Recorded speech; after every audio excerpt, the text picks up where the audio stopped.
ಚಂದ್ರುವಿನ ಕೊಲೆಯಾಗಲೇಬೇಕು.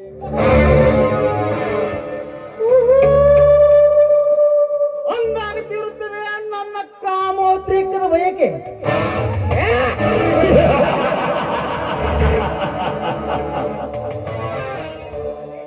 ಅದೇ ಬಯಕೆಯಲ್ಲಿ ಹಾವಿನ ವಾಸನಂತೆ ಬುಸುಗುಡುತ್ತಿರುವ ಸೌಕಾರ ರುದ್ರೇಗೌಡನ ಆಯುಧಗಳನ್ನು ಬುಡ ಮೇಲೆ ಮಾಡಿ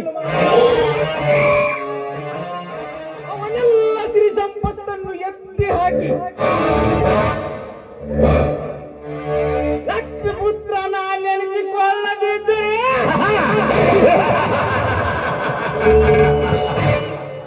ನನ್ನ ಹೆಸರು ಚಂದುಳ್ಳ ಚಲಿವೆಯರ ಚಲದಂಕಮಲ್ಲ ನಾಗರಾಜನೇ ಅಲ್ಲ.